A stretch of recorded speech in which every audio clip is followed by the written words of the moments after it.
So then, it's Leeds United, Burnley and Sunderland coming up to the Premier League from the Championship this time. And the question everyone's surely asking is, will the three newly promoted teams be relegated again? Let's hope not, hey?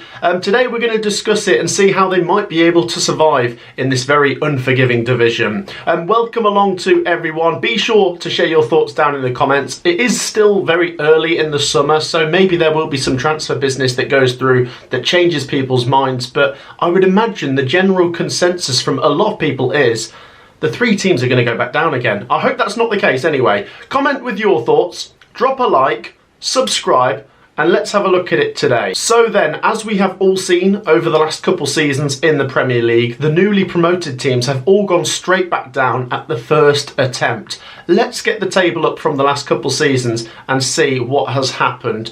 So here we are. Here's the bottom 8 from last season. Leicester, Ipswich and Southampton, of course, all went back down. The reason I've highlighted Tottenham's points total is, obviously they were the team that just survived. I say just survived. The concerning thing is the gap between 17th and 18th when it comes to points. 13-point gap there. Tottenham with 38 points. That was the benchmark for survival for Leicester, Ipswich and Southampton. If any of them wanted to stay up last year, they would have had to get a point per game. Let's go to the season before that, so 23-24.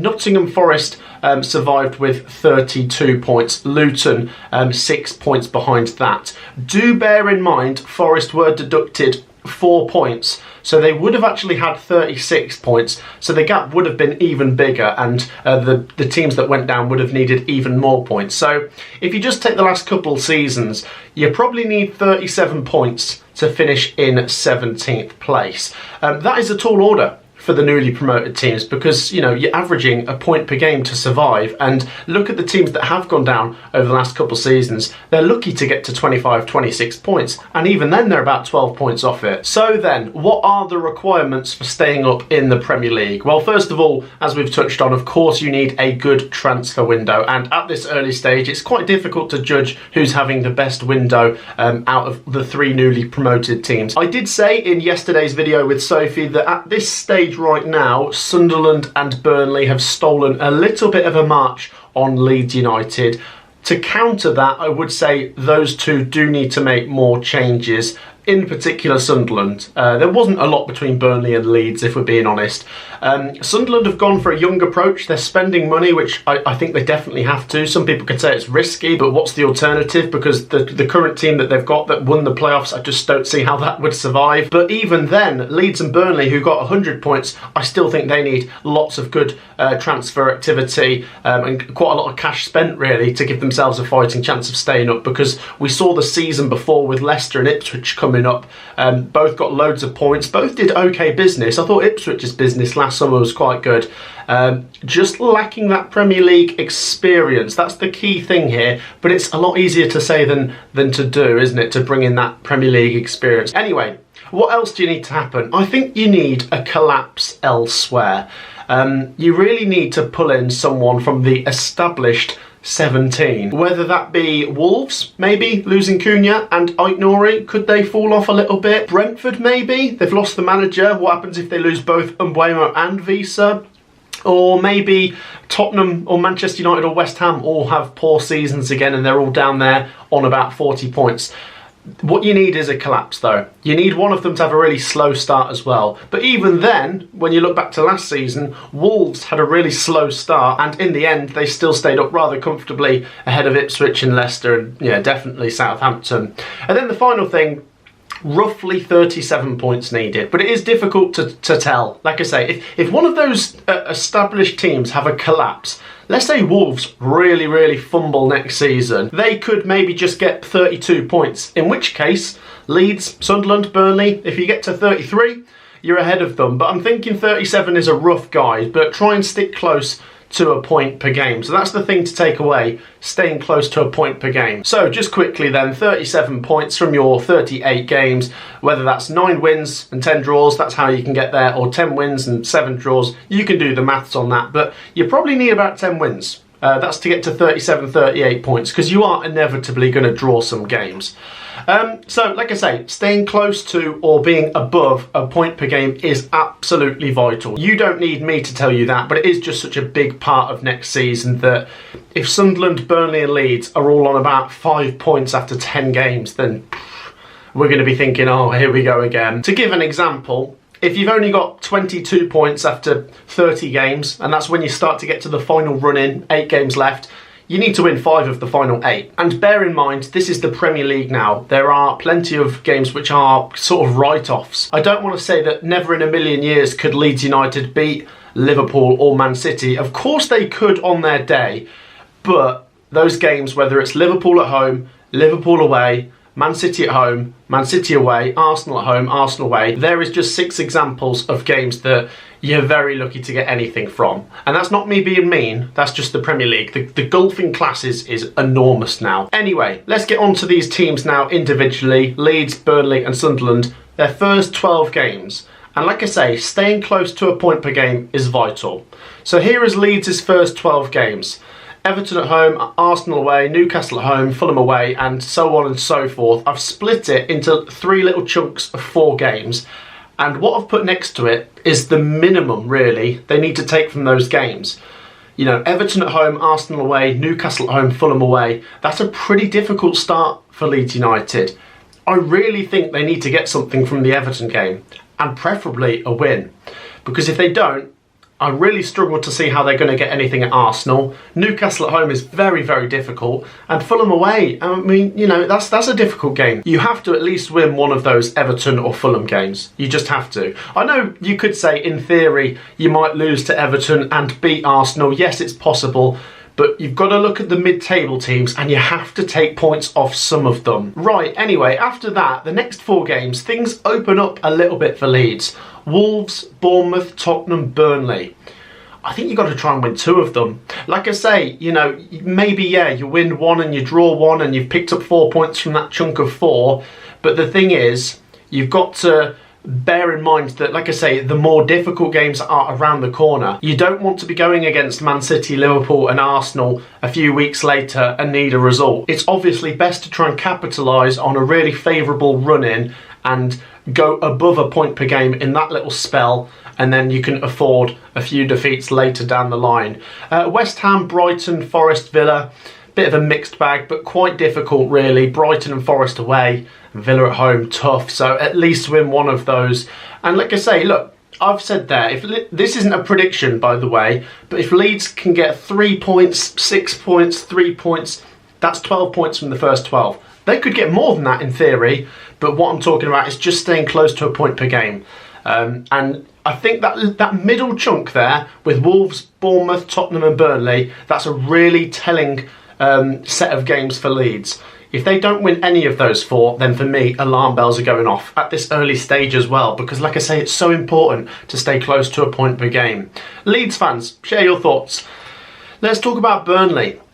Now, quite a lot of people have said that Burnley's first 4 games are difficult. I'm not totally sure about that. Of course, Liverpool at home is very difficult, but we don't really know if Tottenham and Manchester United are going to be so much better than last season. So I don't think it's impossible Burnley could get something in one of those games, maybe even a draw in both of them. That's not a prediction again, I'm just saying if Burnley want to survive, they need to try and take points somewhere.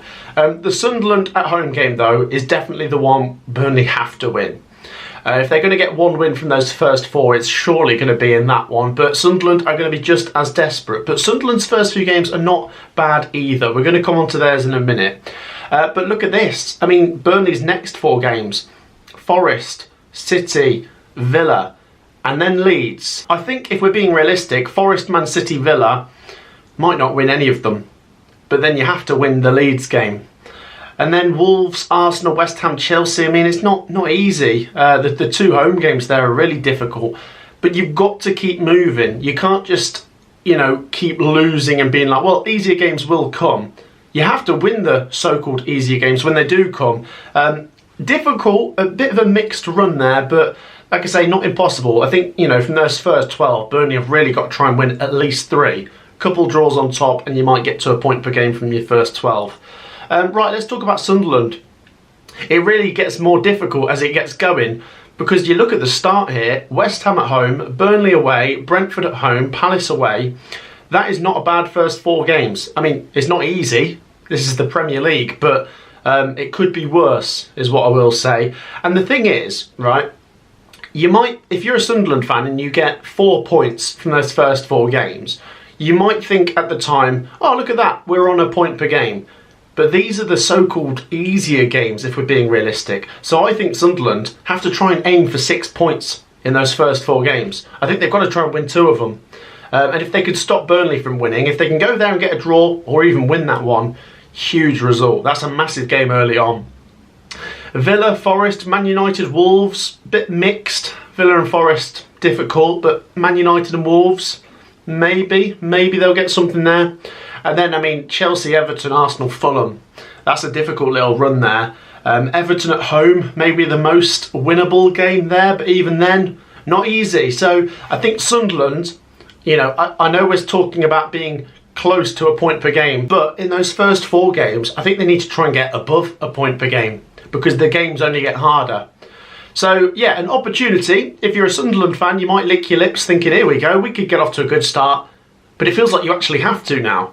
You know, there's no point just winning 1 of that first 4. I think they need to win 2. Anyway, that is just my little breakdown on what each of the 3 newly promoted teams need to do in that first sort of couple months of the season. It's really important. I mean, I know people say you can't win the league in August or September, but you can lose it, and you can also be in deep trouble when it comes to relegation, because like I say, you cannot afford to play catch up. Yes, it's been done in the past. Leicester City, you go back to the 2014-15 season, I think they had to win about 6 of their final 8, and they did. Incredible.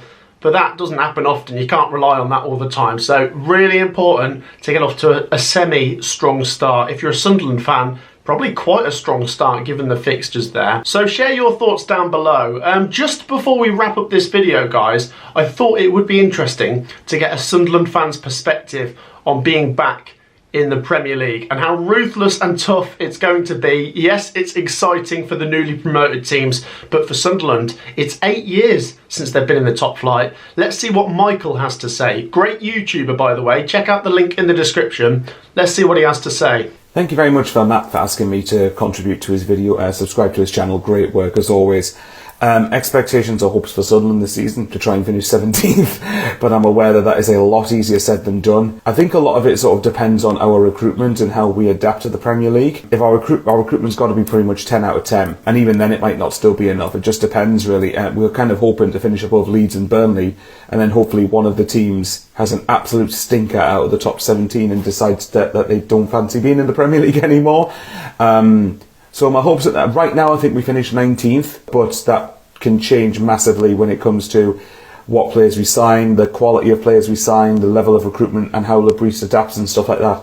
I guess my concern is that if we don't have much Prem experience at the minute, in fact we don't have any at the moment at the time of recording, but also we're kind of hoping that we can sign players with Prem experience, but the players need to gel and adapt. So right now 19th, but with very good recruitment and with quite a bit of luck. Who knows? Hopefully we finish 17th this season. Are we the lads? So then, I think Michael, the Sunderland fan, is being very fair, and he's repeated a lot of what I've had to say today. I think his expectations are fairly realistic, and that's it. I mean, it's being grounded. Just because you might have a favourable first few games doesn't guarantee that you're going to get points. But like I say, it's good to see Sunderland back in the Premier League. Massive club that will bring with them a massive fan base.